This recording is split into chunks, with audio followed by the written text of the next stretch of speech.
entonces todo son alegrías y demás. Y ahí no me extenderé más.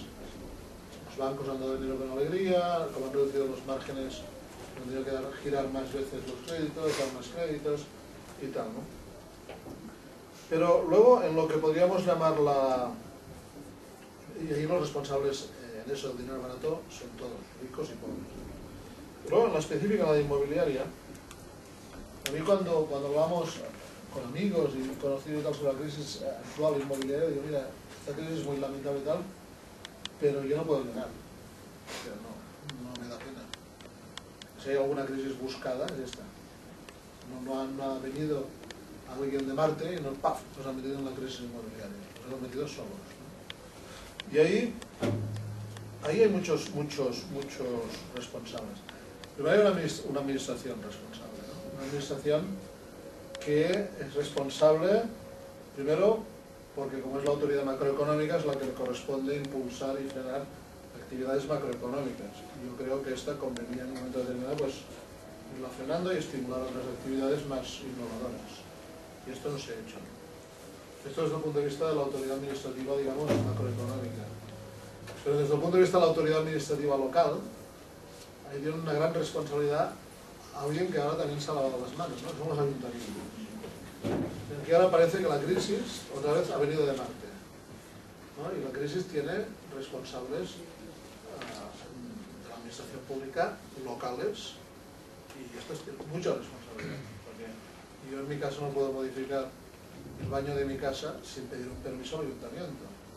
Por lo tanto, todos los pisos que se han edificado aquí, todos, han pasado por un permiso municipal, creo yo, ¿no?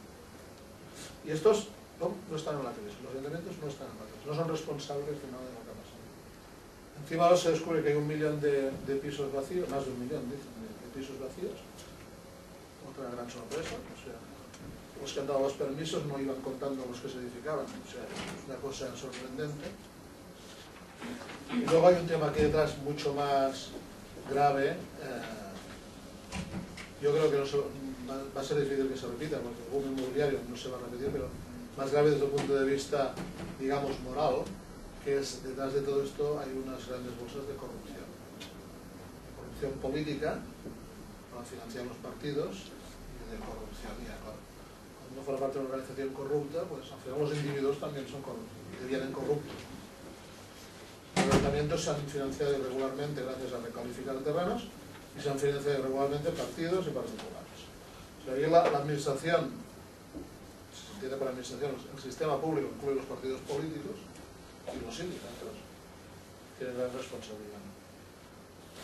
Los bancos tienen mucha responsabilidad porque han financiado no solo particulares de una manera muy alegre, sin mirar el riesgo, sino también a constructores.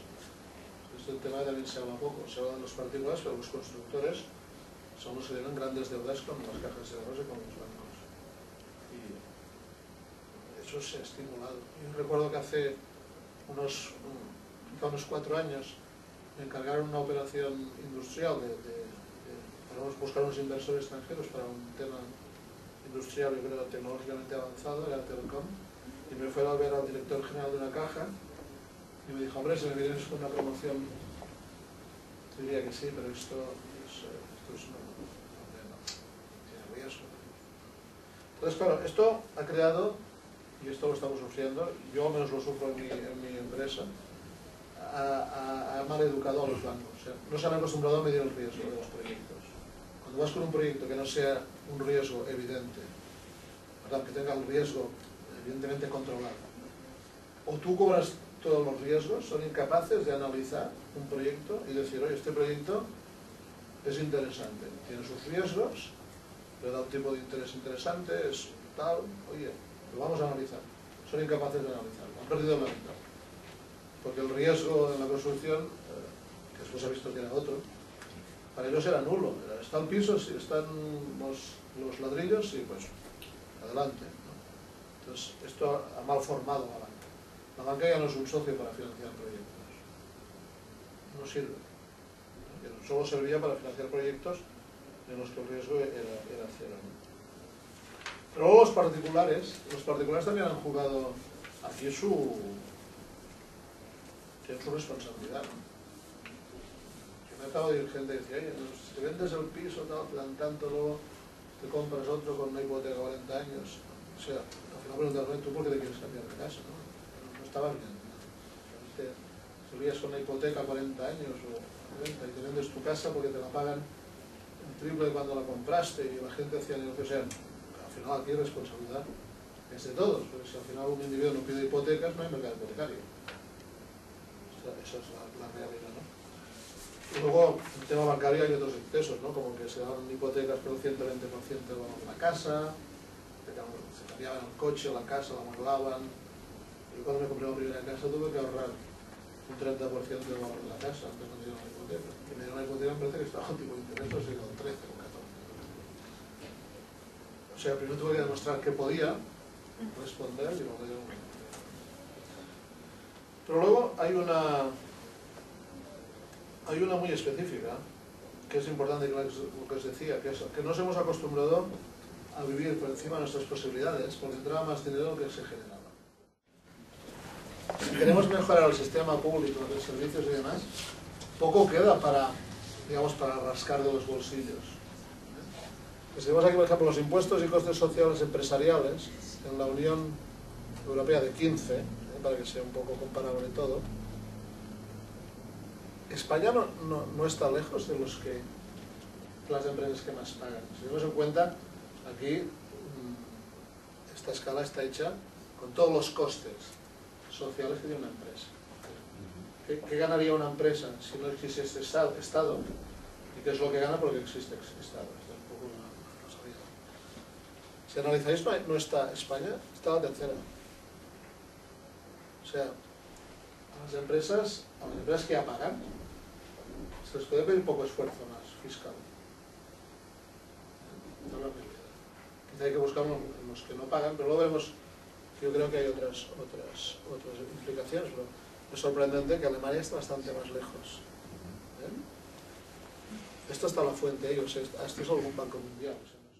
Entonces, si miramos la recaudación impositiva en relación al PIB, que he leído que va a pasar al 42%, o sea que esto ya se va a quedar viejo.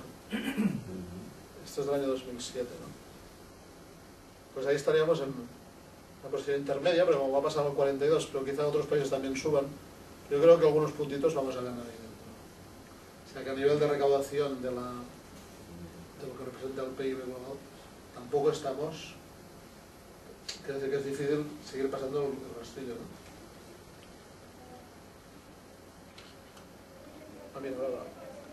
En cambio, entonces ahora, bueno, entonces, ¿cómo es que si pagamos más que Alemania y tal, ¿no? ¿Qué pasa? Porque las cosas no... Yo creo que es donde entra el tema de la productividad, el gran drama que tiene España, ¿no? Entonces, si Estados Unidos produce 100, pues España produce menos 26. Bélgica está igual que Estados Unidos. Poco se alejan Francia y Alemania, sobre todo Francia, que tiene un output por hora trabajada a veces que es superior a la de Estados Unidos, o sea, trabaja menos horas, pero tiene una gran productividad Francia, ¿no? Lo digo porque a veces se pone Francia como excusa, papá está y tal, no, que tiene una productividad muy alta. Pues tenemos 26, y eso es un lastre, ¿no? Y Luxemburgo no merece la pena, pues, prácticamente una ciudad, y además de todo el tema financiero que distorsiona mucho. Esto es un lastre. Por lo tanto, ¿qué nos está pasando? O sea, si no se produce más, no se podrá recaudar más. Pero no es un problema de subir la presión fiscal, es un problema de que haya más trozo donde recaudar, ¿no? Más productividad. Entonces, ¿cómo es que hemos podido montar servicios como los de Suecia? Que ese es el drama, ¿no? Nosotros hemos montado aquí los servicios sociales estilo centro europeo, ¿no? Pues, perdón, incremento, y además, o sea, es 26% y el incremento malo. Esto es el incremento desde el año 95 al 2008, ¿no? Hasta el año 95 teníamos una productividad de 100, ahora tenemos de 103, 104. El Reino Unido tiene 130 y pico. Alemania 120 y pico y tal. Francia también va prácticamente pareja a Alemania. un momento atrás, ahí.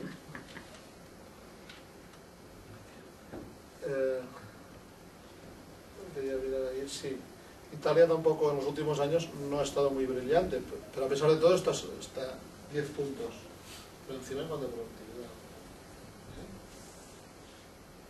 Digo porque hablar mal de Italia también es una moda. Bueno, ¿dónde ha salido? ¿Cómo es que hemos podido montar todo lo que hemos montado con estos indicadores?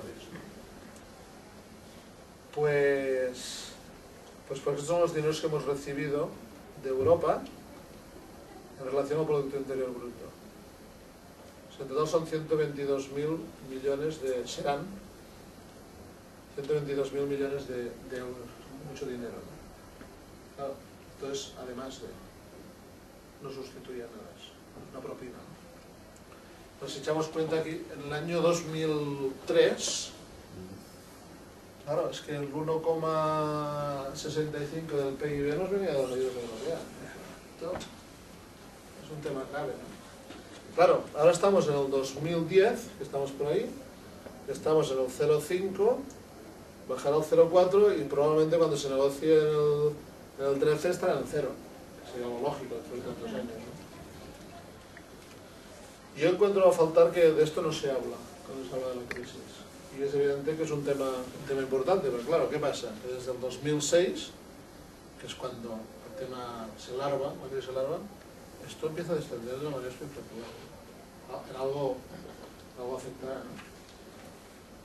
De hecho, un amigo mío que está en el sector de la construcción, pero de la obra pública, y se salió alrededor del 2006, especialmente porque dijo esto se va a parar porque dejan de entrar fondos europeos. La obra pública es un sector que tira mucho.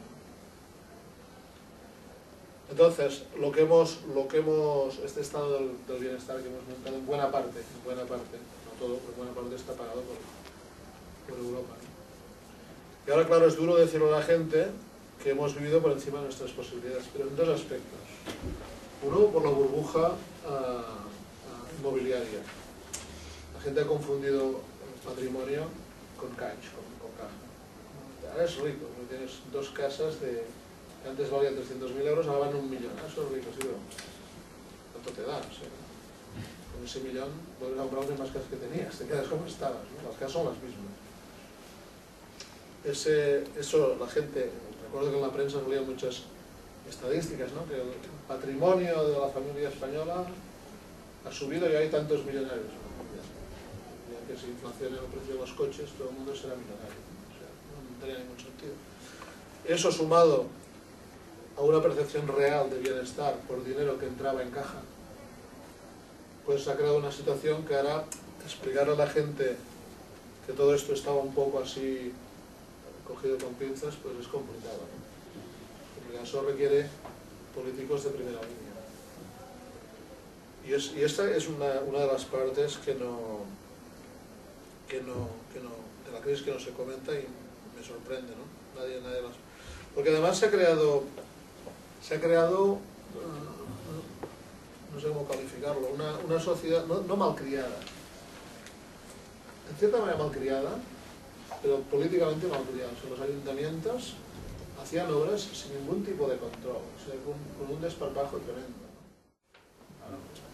Estuve trabajando en Grecia del 2000 al 2000, no, del 98 al 2000, 2001, y no se tiraba. Se hacían obras absolutamente aberrantes, ¿no? Claro, ahora vienen los problemas y falta dinero. Y esto, claro, ningún gobierno explica esto porque, claro, cuando estábamos aquí se decía que crecíamos el 3,5, que era mérito del gobernante de aquí. Pero solo tenía mérito hasta el 2. O sea, claro. Se ha cambiado la... Esto viene luego, no miréis. El tema es así. Bueno, ahora esto, claro. Y entonces esta parte de la crisis se amaga, pero es mucho dinero.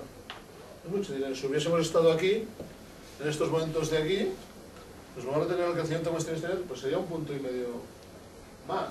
O que fuese este año. Este año, en lugar de estar en recesión, estaríamos en PIB positivo, ¿no? Pues mucho dinero, ¿no? Pero bueno, De esto no se habla y entonces se ha creado esta cierta sociedad malcriada, especialmente política, que administra dinero no alegremente y tal. Y luego hay otro tema que tampoco se comenta y que también me parece